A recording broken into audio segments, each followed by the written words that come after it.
Do you remember the show Big Bang Theory?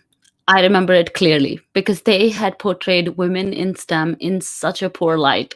It bothers me that we have this attitude that women can't be gorgeous, wonderful, talented, and engineers. And a lot of guests on our show are breaking those stereotypes. Today, I'm super excited to interview an electrical engineer who is breaking stereotypes on Instagram and everywhere else. And I can't wait for you guys to learn her STEM story. Romila Rout moved to Dallas to study her electrical engineering, and today she is here with us to share all about how she's breaking the stereotypes while excelling in her STEM career. So let's get started and know more about Romila. Hi there, this is Prasha Dutra, and I'm passionate about helping you unlock your true potential in your science, technology, engineering, and mathematics career and beyond. Less than a decade ago, I moved to the US from India to live my American dream. I took my engineering career to the next level by starting my own consulting and coaching company while thriving at my 9-to-5 job. Money, time management, career planning, and personal growth are all things we'll discuss here. From expert guests and their stories to my own lessons, this show is an ongoing masterclass in how to believe in your brilliance and conquer your STEM career with confidence. Get a pen and paper and get ready for an education you wish you had in school. This is Her STEM Story, the podcast.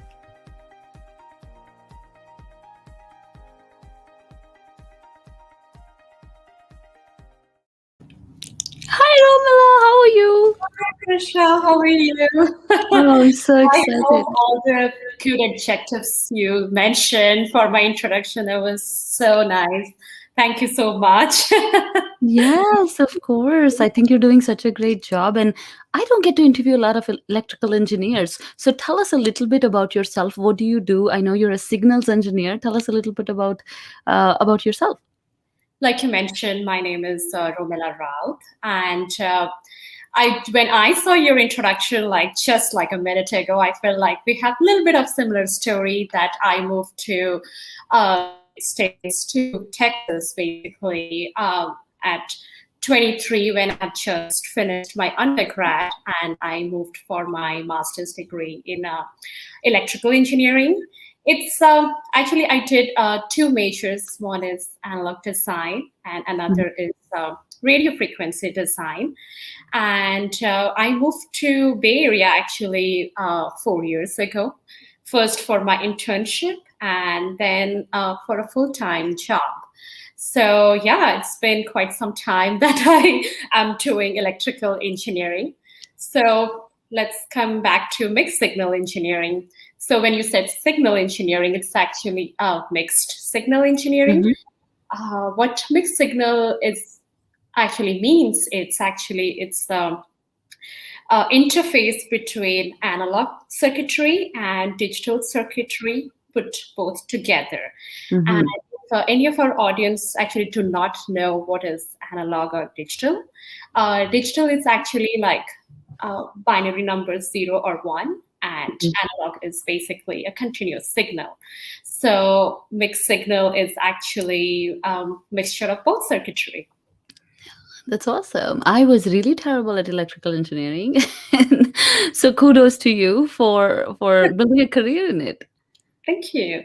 Yeah. So tell us a little bit about your backstory. When did you get interested in electrical engineering or in STEM in general? Sure. I think my inclination, I wouldn't say engineering, I would put it into very like basic terms like maths and science. I would say. I think my inclination towards both maths and science started pretty early, I would say. I do not know. I think many people might know Kalpana Chawla. Mm-hmm. She was an Indian origin astronaut from NASA, and her career is so amazing. And I used to watch her in TV and get inspired. And I remember I was in Standard 3, and our teacher asked everyone in the class that, who do you want to be when you grow up? What do you want to do? And I raised my hand and I said, I want to be an aerospace engineer, where I didn't even know what aerospace actually means. So I think my inclination towards both math and science gradually increased. Mm. And I think during, I would say, 11th or 12th, when it was my time to decide what do I want to do, my major, or what do I want to do in engineering, I think I was reading this physics book. It's called Concepts of Physics by H.C. Verma. And I was very capable, and I was easily able to grasp the concepts of circuitry, and I could Mm. visualize things pretty well in physics. So I thought, okay, maybe electrical engineering is the way to go for me. Wow. Yeah. Okay, I have to say many common things here, right? Sure. So I love Kalpana Chawla. I actually went to UT Arlington in Texas because she went to UT Arlington in Texas. Okay. And I applied to Boulder, but I didn't get selected. So Okay. I said, all right, that's okay. Kalpana Chawla also went to a safe school. We'll go to a safe school. Studied in her classroom, and all her memorabilia is everywhere at UT Arlington. Everything is like Casey Hall, Casey classrooms. Everything is Kalpana Chawla. And studied with professors who taught her. So it was pretty incredible. And in fact, if you ever get a chance to listen to my TED talk, you will hear me mentioning her. I love her so much. Oh, And I think okay. that's the power of, yeah, I think that's the power of her story, right? Like how many people and how many women she has inspired. And just that even makes me more passionate about sharing our stories, right? Like if her story could do that, yes, we're not astronauts, but still we're doing some amazing work, and hopefully we can inspire others as well to keep pushing along. So I think I have two things in common, inspired by Kalpana Chawla, and I didn't know you went to grad school in Texas. So, Yes. okay, well, that's one thing I got to know about you. Great. Yeah. And I think the other thing that I heard you mention was that HC Verma. Okay, we don't have that in common. I sucked at physics. That was my least favorite notebook. A textbook. I hated HC Verma so much.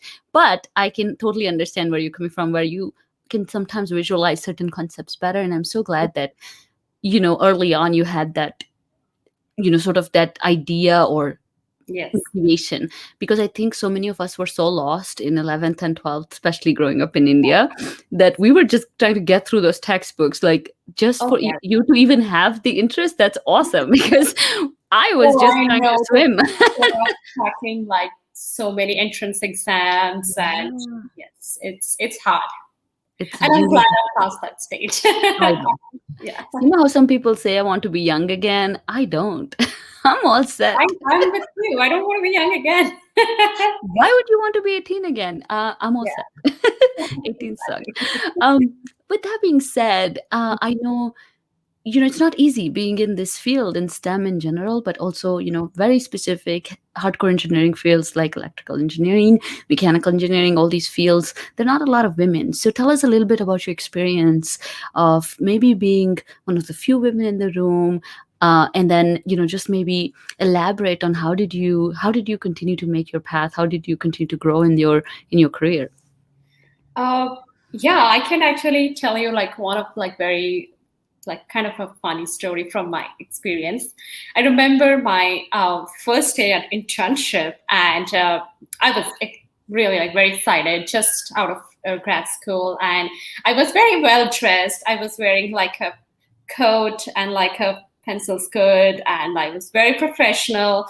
And I remember our senior director coming to me and say, "Oh, are you the HR person from UK?"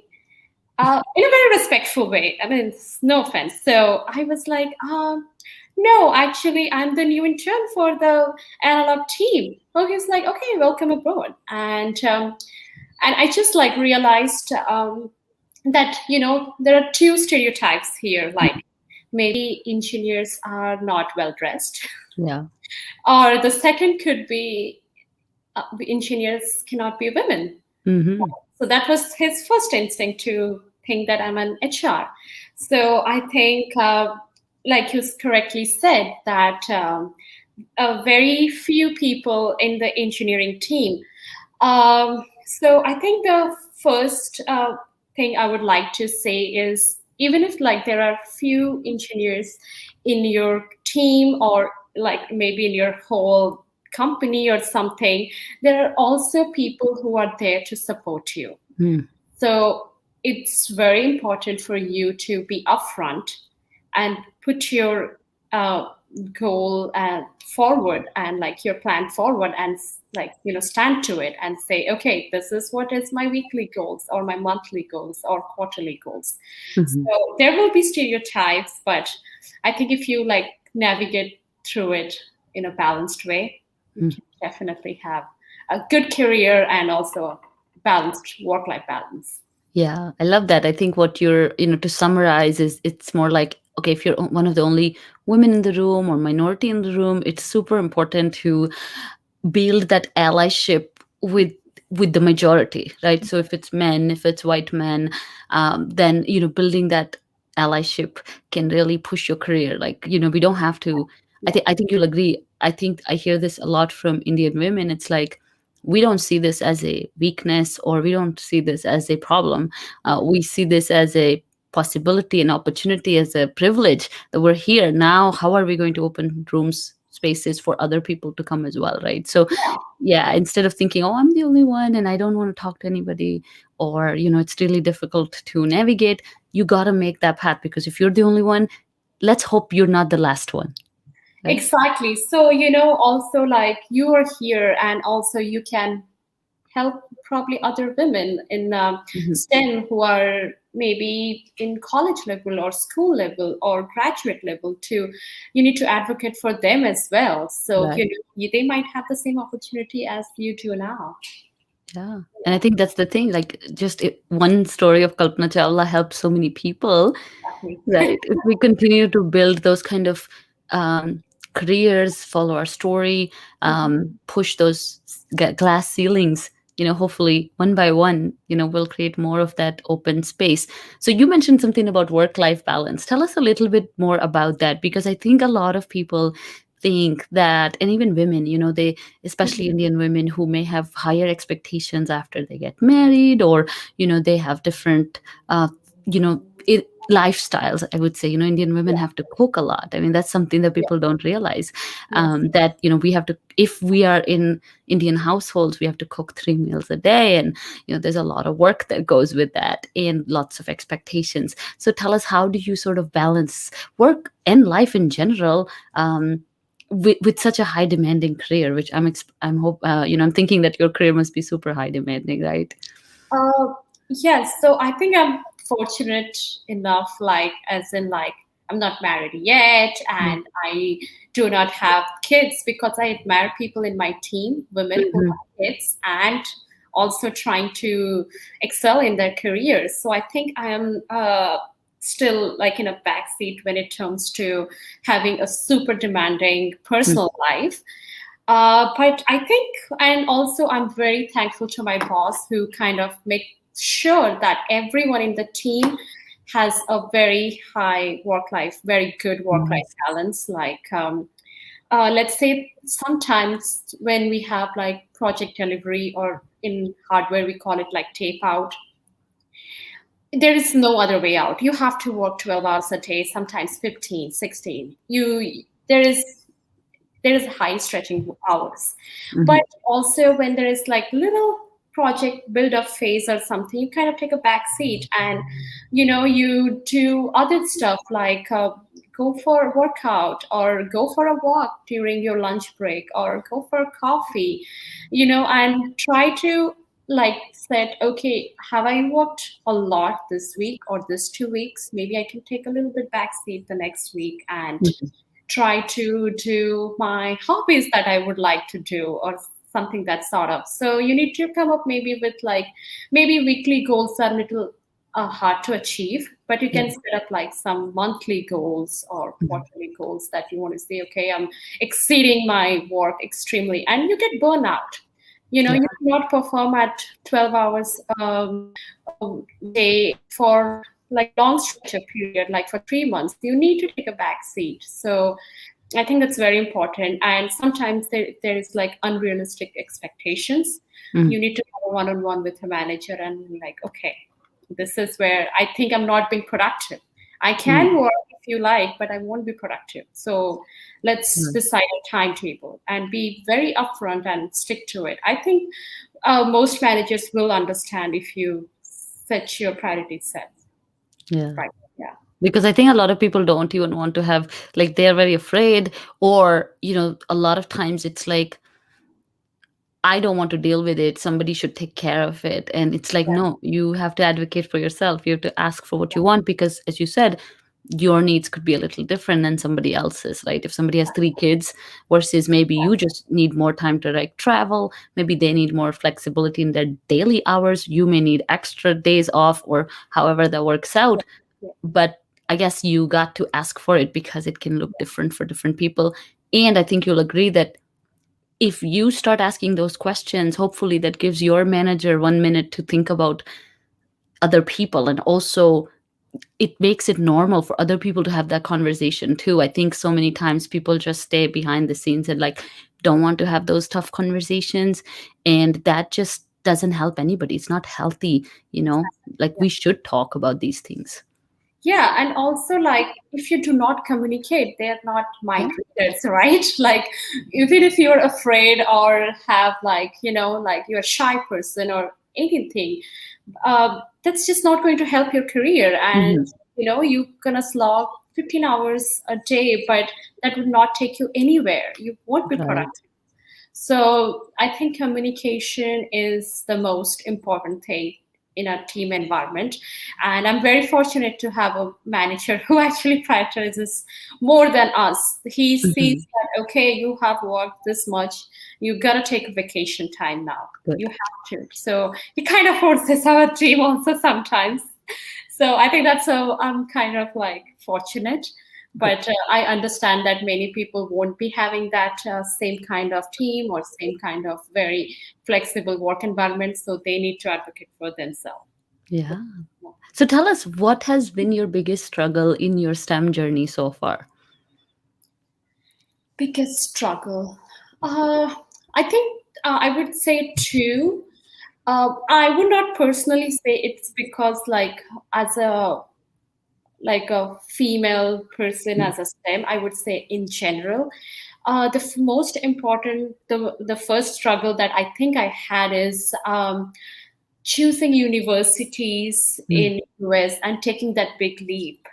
Because first of all, coming to US and doing higher studies can be quite expensive for a lot of people. So I think I could maybe I could give like my 2 cents on advice on how I tried to. What I think was a good thing was I think a lot of students and a lot of people who are in the same shoes of you are really ready to help you. So I think you need to reach out to them. Try to connect with friends or friends of friends, or you can find a lot of graduate students, research students through LinkedIn actually, and write them a very respectful or a short description about you and say, I want to introduce yourself first. That's polite. And say that, hey, I want to pursue my master's or undergrad or PhD in this field under this professor, if you have found it or something, and see what is their output and see like if I hope they respond.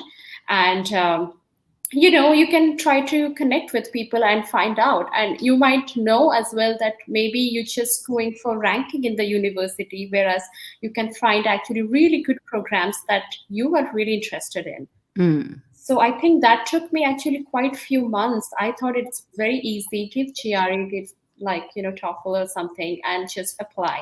It's not that easy. You really need to know which universities you are going to.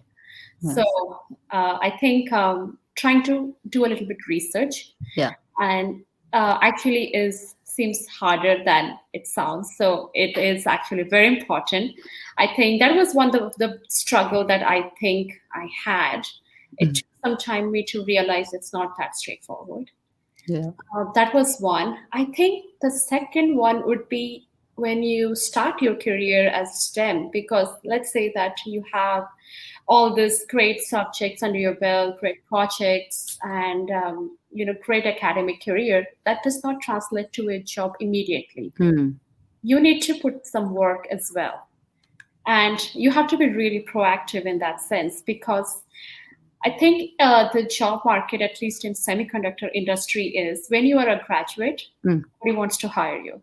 I mean, I wouldn't say nobody wants to hire you. It's harder to get the land a perfect job because you do not have the experience, and people want that. And once you have few years of experience, everybody wants you. Mhm. So how do you have that experience, right? You have to build up your resume in your grad school, take the proper courses, take Hmm. proper advices and stuff. And also, similar thing, try to reach out to people in the industry and try to connect with them, introduce yourself politely and see, hey, I'm doing this and this, and I'd be interested, and see if they're in relevant field and Yeah. reach out to them. You can reach out to women also. Maybe she will be more ready to help you, and see if you can get anything like a conversation or interview going on. So I think those were my two biggest struggle in the STEM field. Yeah. I Yeah. know it's hard. I think one, to come to America is so expensive. And I think a lot of people just want to go to the best schools and without realizing the financial implication of it. And, I went to a state school and I found all the ways to get scholarships and GRAs and these different things. And sometimes there's simple, small loopholes that you can, work with, which is like, oh, if you get $1,000 scholarship, you can get in-state tuition. And if you figure that out, it's like, all right, I don't care if you give me a job, please give me $1,000 scholarship, right? And because then you will save way more money than them paying you, and then you pay the full money back to the college. So I think there's so many little things that you can learn about. And then even if you're here already, again, as you said, like networking and talking to people can open those little doors for you that you may not know exist currently.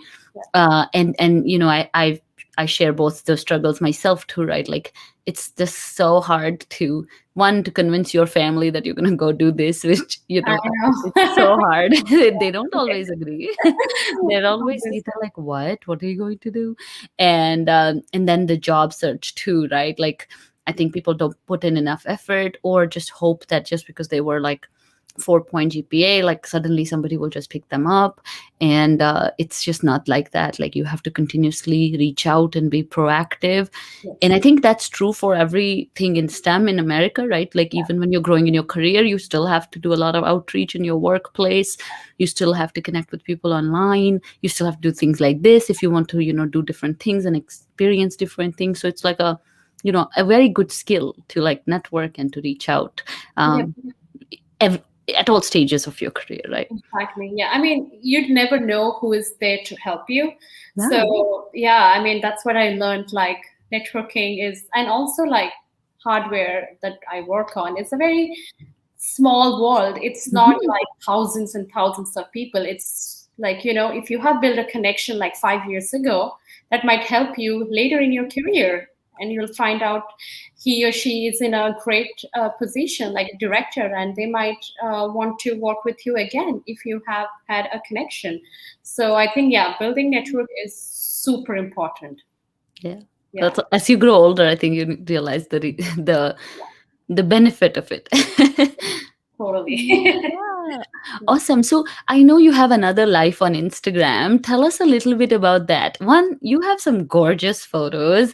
Seems like you traveled to so many wonderful locations, and it's so like, hashtag IG life. So tell us a little bit about that side of your life. Well, I think my IG profile started to grow, I would say 4 or 5 years ago. I have like first, most of my friends used to follow me. I think then eventually it grew. I think it picked up when I started to travel to different places and different countries. And I think one of the most important thing that people do not realize, maybe some of my followers don't even know, that I have traveled to all these places because of my work.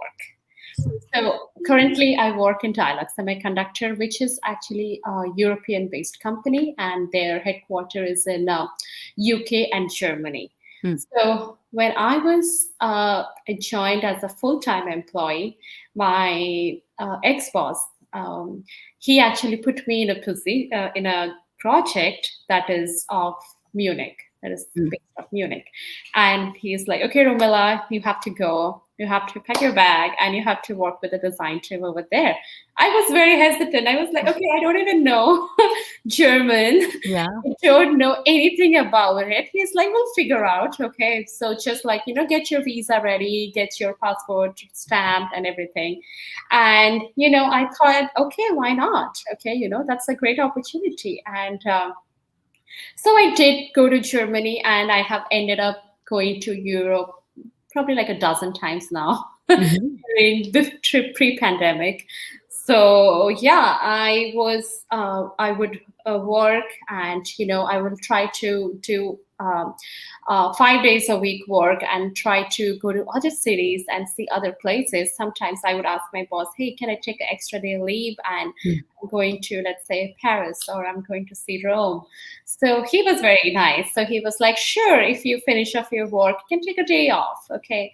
So I think I did those traveling or to Europe and other places for my work, basically. So I think I was very fortunate. I do not know if everybody will get that chance, but you can always ask your boss, right? There's no harm Right, in right. that. Yes. Yeah, because I relate with this so much because our company is located, my full-time job, we are located out of Milan, right? So I get to go to Milan pre-COVID, and then I was there when they had the fashion week, and I was Oh, like wow. I'm mechanical engineer, and look, I get to go to Milan during fashion week, even though we had nothing to do with the fashion week, but still, I mean, I think that's another thing that people don't realize about STEM professions, that just the opportunities that it gives you in terms of travel, and so many of these companies are multinational, and again, they are actually seeking talent that will move, like that flexibility is so missing in your traditional American talent, that Yeah. is they grow up in one place and they live there and they just live their life there. They don't like traveling, they don't like to travel or move a lot. I'm just stereotyping them, but in general, it's not a very exploring group of people. And I Mhm. think they're looking for people who can travel. Like, we have 100 plus plants, and they're always looking for people who will just pick up and move and travel and go to all these different countries. So I think that's such a great thing that you got to experience, and then you're still in in that position to continue that post COVID. But yeah, and then how that has transformed in your Instagram journey is also so much fun to watch. Yeah, I think I was always interested in somewhat fashion. I You cannot can see that. ignore the fact because you have already put me on spot. So I think I was always interested in fashion since a long time ago, and I saw this as an opportunity that maybe I won't be able to travel when I have a family. I won't be able to travel that often. So if I'm getting that opportunity, why not? Take advantage of it and take some great photos. Yeah, and they're gorgeous. Yes, those pictures you see are from different locations across America or Europe or Asia too. So yes, yeah, I would say that's another great way to think of like STEM is not like a dull, boring job that everyone thinks that it could be like a 9 to 5 job. Sure, it could be, but you also have the other advantage that comes with it. Right. Yeah. And I think if you embrace that side of yourself, like, don't try to follow the stereotype, don't try to become like other people, just embrace who you are. Like, one, you'll be, I'm sure you'll agree, one, you'll be really happy because you're getting to do whatever you want to do without trying to like cut corners or be like, oh, I can't do this because I'm an engineer. But you sort of just embrace all these different aspects of your personality. That in turn makes you a good employee, right? Like, you go to work happy. Yeah, exactly. Yeah, it's all about work-life balance, like you said. Yeah. Right. So you're breaking stereotypes left and right. What is your advice to somebody who may be stuck in a cubicle right now and being like, Romila, that's so easy for you to say, but how can I really embrace my other side? Or how can I do, all the stuff that I want to do? Where can they start, sort of exploring their authentic self? Well, like I would say I was always interested in fashion. And so I think I could channel like travel and fashion together. And different people are interested in different stuff. I Yeah. remember one of my colleague, now she's at Apple, but she used to be really passionate about dancing and she still pursues that. Mm. So, I mean, maybe it's hard for everyone to, take a break and go for like a big vacation to Europe or South America somewhere, but you can still like, do like small part of your hobbies, like, dancing or hiking or painting. So, I mean, my boss keeps telling me work is not your life. Work is work. You have a life after your work. Yes. Do not confuse your work with your life. So you also need to make or do things that makes you happy, Mm. right? So it could be different for different people. I know one of my friend actually, she works at a hardware company in Intel and comes back and she does a little bit of fashion design, like leather work. Mm. So those are extremely different fields. So you don't have Yeah. to just like keep yourself in one specific corner. Just Mm. like try to find a hobby and just, yeah, like, Yeah. and the social media now is so easy to connect with people. Hmm. If you are like talented and if you have like a hobby, you can also like, advertise yourself in social media or other platforms and like see how other people like it. Yeah, I Yeah. love that. I think that you make a good point. Like, just start with making a little bit time for your hobbies. Ask yourself, what hobbies do I want to pursue? What was that? What helped me a lot was when I was in third grade. I used to have a radio show with my best friend. We were like Oh so wow. little, no, and we would just use our tapes, right? Our tape recorder and record a radio show, and we'll have our siblings call on the landline, and it was just a lot of fun, right? Oh So wow. when I was thinking backwards, of like, of course I want to do podcasting. I always wanted to do radio, like when I was third grade. Never got any chance. Like we don't have any of that in India, and nobody allowed us to do anything else. So I feel like just go back to your childhood, right? Like what was that thing that really you really wanted to do? And then 10th grade happened and everything went out the window. And maybe you can pick up where you left in ninth grade.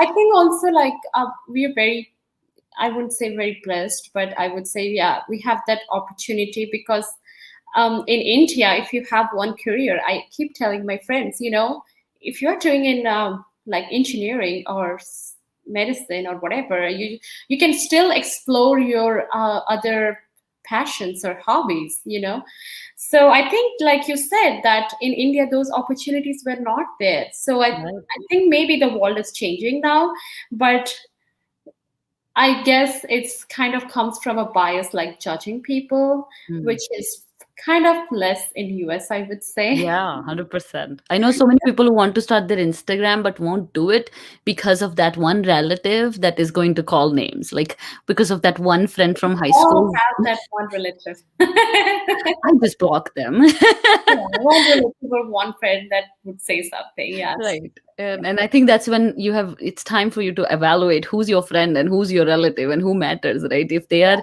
getting in the way of your happiness, it's not healthy anyways. You got to start doing things for yourself because all your life you've been doing things to please others or get marks or make money. But as you said, like, what's the point of that money if you can't enjoy it, if you can't Yeah. even buy a little bit time for yourself to do things that you want to do? So I think this is amazing because this is one of the reasons I started her STEM stories, because to show people that STEM can allow you to have a lifestyle which is so dreamy. You could get to travel for work, you could get to make money, you could get to do different things, you could buy all the makeup in the world, you could buy all the dresses. I mean, No, makeup, I'm not going to deny that. right? You can do different things, right? I mean, I'm sure you can't buy all the makeup. No, not enough. There's not enough money in the world to buy all the makeup, but still, like, you could do all these things that you always wanted to do, and it just allows you to do that on your own money, on your own time, not getting dependent on somebody else and waiting, that somebody will buy that for me. It's like, no, I can buy all the things I want to buy. Like, I don't need to wait for anybody. Yeah, I think I would like to add a little point there. Sure. I think when I was like signing up for her STEM story, I probably shared, but I'm not sure if you read that. So I went to with one of my colleagues. It was an International Women's Day on Science.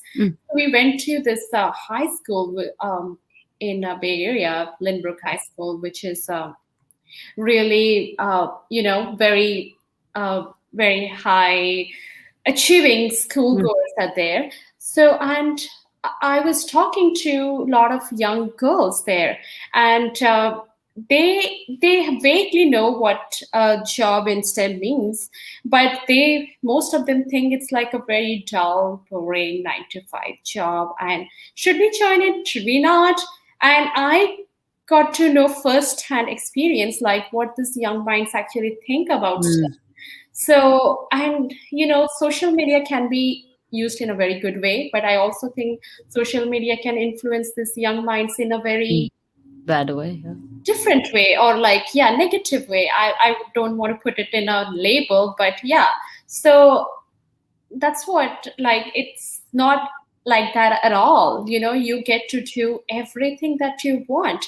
So I think it's very important to kind of lift that bias, because if those young girls, like in 8th to 10th grade or 11th grade, when it's like their time to actually choose a career, and if they see it as something which is very dull and very mundane, or just like a desk job, if they think, and that's how they decide their career to go into somewhere else, which is totally fine. If you are interested in something else, you totally should do it. But if you are interested and you are, not taking the steps of these pre-bias things, you should probably, clear those up. And one girl came to me and said, "Oh, my parents are both engineers. I don't want to do that." I was like, "Okay, go talk to them." And I actually gave her my number, and we are in touch, and sometimes help them in her science and maths assignments. So I think she might go to actually STEM. Hopefully. Yeah. That's awesome. Yeah, no, I think you're doing a phenomenal job. And as you said, that's why we titled this episode as, we should break the stereotypes while excelling at STEM. We don't need to become anybody else. We don't need to adhere to like those mainstream media, like how it has been portraying women in STEM. Like I said in the beginning of the episode, like how Big Bang Theory showed scientists was so annoying and so sad. And, of course, the little girls would want to be like Penny, right? Like who would want to be like Bernadette or Amy? Like they would all want to be a waitress, and nothing wrong with that profession. Like really, I respect the service industry. My brother is in restaurant industry himself. But I think we all are beautiful people. We all have beautiful talents. And regardless of the career we choose, it has nothing to do with the way we look. That is just an external way of expressing ourselves, and we should be allowed to express ourselves however we want. And it doesn't have to be boxed into how the media or society expects us to look like or act like. We shouldn't have shown Penny to be stupid either. I mean, Penny could have been like brilliant, and maybe someone who's not finding a job and looking, or maybe someone who's aspiring to be in the restaurant industry. Like it doesn't matter. But I think those are things that are like really fundamentally wrong in the way we portray women. And we're very harsh in women portrayals across the board, extremely harsh, because of course men are writing these shows. And I'm very happy to see that shift and change in media and things like that. So very exciting and very happy about what you're doing. I'm so glad we share so many common things. And, before we let you go, I'm going to ask you 2 more questions. Sure. One is, how do you think women can start believing in their brilliance? So when they come to America or when they're starting a new job, I know there's so much self-doubt and imposter syndrome that really plagues this community, because one, they don't see themselves at work. They're probably alone. How do you think they can start really believing in themselves? I think I'd like to answer this question in 2 parts. I think the first step is like you said, if you are in America or you are in any part of the world, it's going to always be the same. I think at least to bring the same gender gap to equal, or it's going to take some time and Right. it's going to take some work. So there will always be, at least for some time, I could see fewer women in STEM. Right. So, do not be discouraged and do not be see that you are alone in this, and there are several women in the same thing that you are going through. And there would always be people, men and women, who will try to put you down, or, Mm. discourage you. But first thing I would say is always, always stand up for yourself and communicate and set boundaries. This is what you want, and this is what I'm going to do. Set your goal and stand up for yourself. I cannot Right. stress that fact enough, and that has Yeah. helped me a lot. When I think that I will just let it go, or like, keep quiet, Mm. or let things happen, it never helped me. Have to be upfront and stand up for yourself. And the second is, find like your, how would I say, like a group of women Mm. that would support you. I think that, after coming to US and after moving to Bay Area, I found myself, oh, most of the friends that I have moved with or have moved to Bay Area are software engineers, and all are guys actually. Mm. Just one of my friend who moved with me. So I needed to find other women who are in engineering or in like tech field or have similar interest. Yeah. So I use this app called Bumble BFF, and I try to find women who are of similar interest, and we have a great time.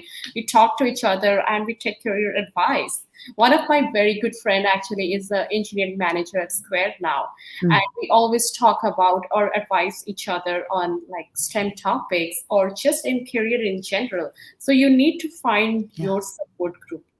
Okay, do not just keep it to yourself. Try to find your support group, and you'll see it will become much easier. Yeah. I Thank you. love that. Both of them, yeah, both of them are amazing tips. And on that same line, like, which Mhm. is something I was going to say in the end, but we're hosting our fourth annual Wonder Women in STEM online conference, which is All all right. about this. Yeah, Yes. good, good. It's July 24th and 25th. So everybody who's listening should get on the wait list. The link is in the bio, and the tickets go on sale on July 1st. It's going to be amazing. It's going to be women from across STEM backgrounds, engineers, techies, Googlers, people from ex-Amazonians, like everybody, like lots and lots of people, mechanical engineers, chemical engineers, scientists, and just a great, great way to, like exactly like you said, meet other people who are in the same shoes, and then also celebrate those who are, making the way, and celebrate, give them a platform. And if there's a platform, like tune into their stories. That's exactly why we're here. Is you're not alone. Even if you're sitting in that cubicle alone, don't worry. While you're listening to this, there's a huge universe of women in STEM. Yeah, I'm going to say I listened to your TED Talk. It was amazing. Yes, it was. Kudos to you. And yeah, it's like it's so important that to have bring women together or in similar field, because if you feel like left out or alone, you never know what's there, and there you might find someone in the conference that you're organizing, and might find your next job. Who knows? Right. That's awesome. Again, thank you so much, Romila. And our last question is, if you read, what is your favorite book? Yes, I do. I have. What's my favorite book, or what's my recent favorite book? Whichever one you would like to share. The one I read recently, and I think it's my recent favorite book, is called 12 Rules of Life. Hmm. It's actually a very good, just like such practical examples of things you can do in real life. And I think I would advise everyone, I would recommend everyone to read it. It's really good, and it kind of like triggers your thought process about very small things in life. Very, very small things that you think that, oh, it's kind of being ignored or something. It's an amazing book. That's awesome. Thank you so much, Romila, for sharing your STEM story and for being so kind, and just doing all the things that you're doing, because again, you're doing it so well, and still not taking full credit for it. I think you have a brand here to just really push women in STEM. And yeah, you could be on the cover of Vogue, right, one day. Who knows? Well, I would note that down, and if ever it happens, I'm gonna Give me a call. ring you and say, Prasha, that happened. I think we're very close to that happening. So again, thank you for following your dreams and for breaking these stereotypes and excelling at your own STEM job as well. So thank you for joining us today. Sure. Thank you. Oh, sorry. Okay, say that again. No, I said just thank you for having me. It was so great to talk to you and just find another STEM friend or STEM friend, I would say. That's awesome. And that was Romila with her amazing STEM story. Please join us again next week for another wonderful episode, and use all the links in the episode notes to follow Romila and her amazing work. In the meantime, don't forget to subscribe, rate, and review this podcast. Bye.